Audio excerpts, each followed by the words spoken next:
Today I want to switch gears and talk about tips for hill running.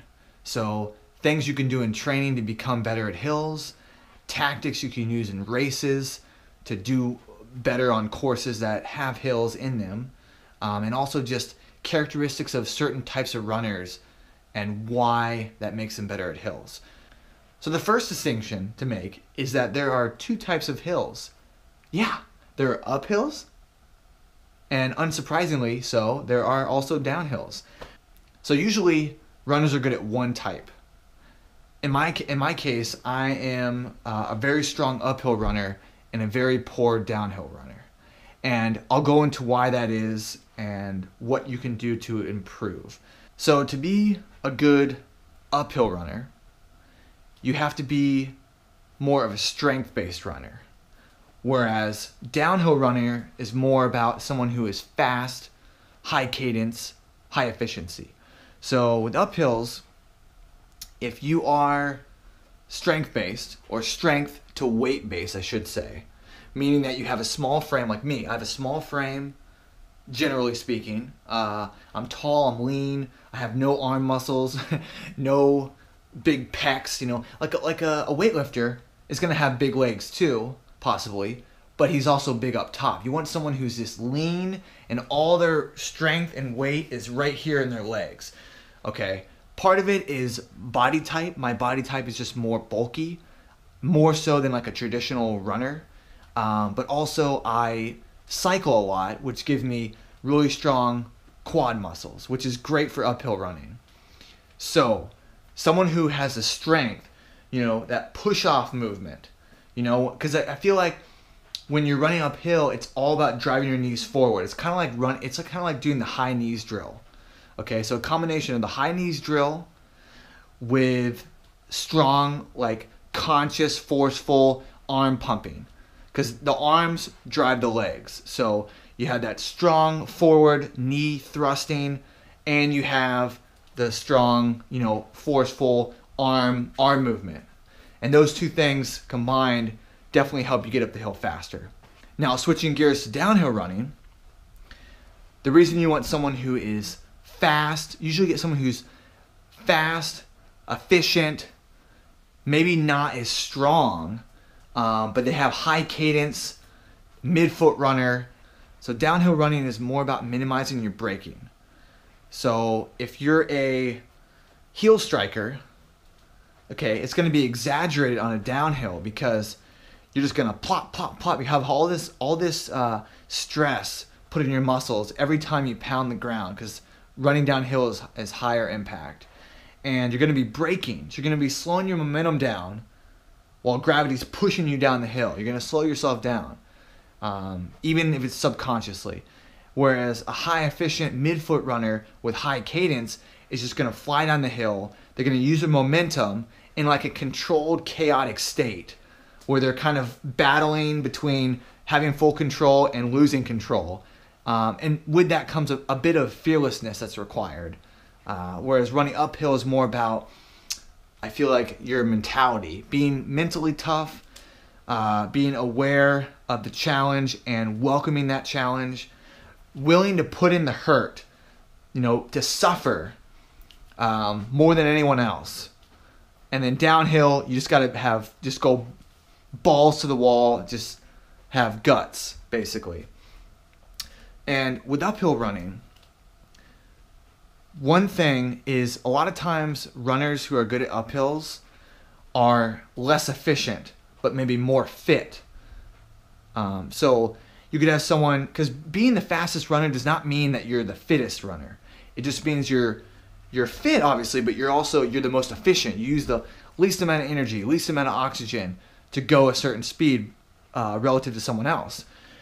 So when you run uphill, let's say you're less efficient. Let's say you're a strength runner like me, you're a heel striker.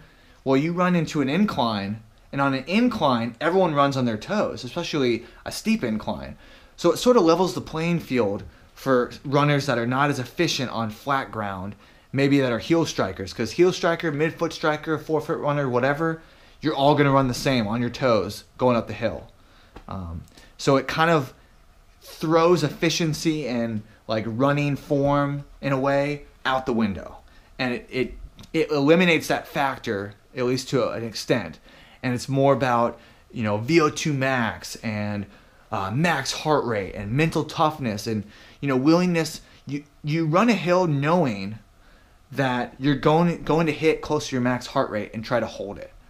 And, you know, uphill running is more about pacing, because once you hit a really high heart rate, if you've timed it wrong and you've charged the hill in the beginning way too hard, you can't recover on uphill unless you're going to walk. And by then you're screwed. So, you know, downhill running, your heart rate doesn't get that high usually, unless you're like in a intense situation where you're doing like a technical downhill on a trail. Maybe it would, because you have to be really alert and watch for rocks, and having that higher cadence will actually help you with balance and body control and, you know, avoiding obstacles. And even if you trip, you might recover because your cadence is so high. And a lot of times when you're running down a hill really fast, and sometimes your stride opens up, you know, having good flexibility would help for that. And running in general along a lot of miles, it makes you stiffer, makes your muscles stiffer, you lose flexibility. So it just illustrates the importance of stretching after your runs, and maybe even doing yoga. I've never given yoga a shot, but yoga would definitely help for flexibility. And some people are just naturally more flexible than others. Yeah, another thing with uphill running, the reason why strength is so important is because you're constantly fighting gravity. So you can't rely on momentum and efficiency to get you up the hill. You're always driving forward. Now, one way to improve, obviously practice helps, but I've noticed, like in myself, I'm just inherently good at uphills, whether I practice or not, and I'm just bad at downhills. The one way to get better at uphills would be to get stronger, weightlift, do squats, do lunges, cycle. A lot of cyclists are very good hill runners. And the way to get better, also to get more fit too. Fitness will definitely play a bigger role in uphill running than downhill running. So, you know, do more cross training, run more, do things to increase your overall endurance. Then you have, for downhill running, to get better, work on your cadence, work on your running form, and also run with, some of it is just getting confidence. So run with runners that are already faster than you on downhills. Try to match their cadence, try to match their pace. Run with them, see how they run, see what it feels like to run next to them and hold their pace. And you know, over time you'll get more confidence running the downhills. All right, so putting all these tips and tactics and training and everything for uphill and downhill running into context for, let's say, for a race. You know, you can pick a race obviously that favors your abilities. So a race that's maybe more downhill, like Boston. I sucked at Boston because I'm bad at downhills. But if you're a good downhill runner, you might look at a marathon that's like Boston Marathon, or there's tons of races that favor certain types of runners. I like the uphills, so put me in a half marathon with 4,000 feet of elevation gain, and I'm good. But the distance of the race really matters too, and how you approach these hills. So my friend Mitch pointed out, he's an ultra runner. I'll put his channel in the description. He's training for Western States. He's running it this year, if you're into that. But anyway, he pointed out that for endurance running, like ultra marathons, the name of the game is efficiency. And that means like exerting a consistent effort for both uphills and downhills. Even if it doesn't make sense time-wise, the reason is because over a 12 or even 24-hour race where you have a lot of elevation gain, you know, if you go too hard on the uphills, which most people do, then you'll end up running out of fuel, and you can only replenish so much fuel that you lose while running. So, you know, a lot of it is about just staying ahead of your nutrition during the race, hydrating and taking in the calories.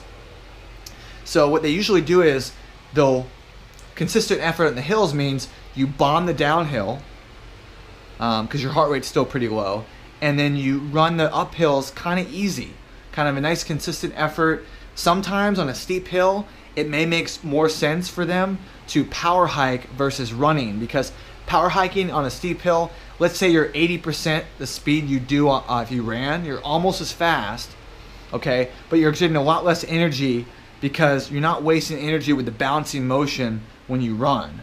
So it makes more sense for them to power hike sometimes.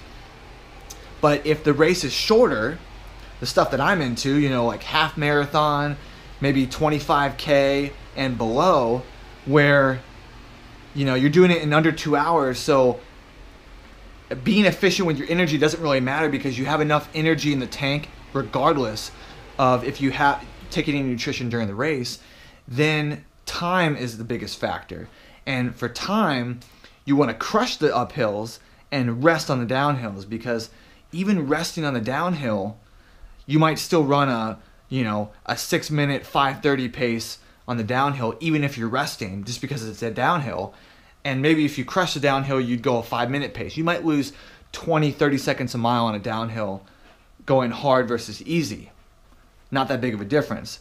But on an uphill, you could lose 1, maybe even 2 minutes a mile, you know, if you crush it versus if you take it easy. So you can gain a lot more time in the uphill, and you kind of do the race, if it's a rolling hill race, you kind of do it like a fartlek, where you run harder on the uphills and you recover on the downhills. So if you do a lot of fartlek training, it definitely helps before you do a race on a rolling hill course. Now obviously it depends on the grade of the hills.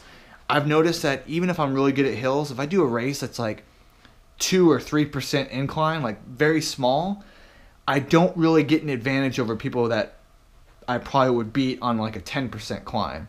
So it definitely depends on the grade of the hill. In general, I would say that downhill running is more of a skill that you have to learn and work at. Uphill is more of something you can train towards, and also it's more of a mindset. Like, I'm going to attack this uphill. I'm going to think positively. I'm not going to be intimidated by the uphill, because everyone has to run it. Everyone's going to suffer, but I'm going to suffer less, and I'm going to get to the top before everyone else. That's what I think about. And at the end of the day, regardless of whether it's a long and perilous downhill or a steep, unforgiving switchback to run, it's all about conquering your fear.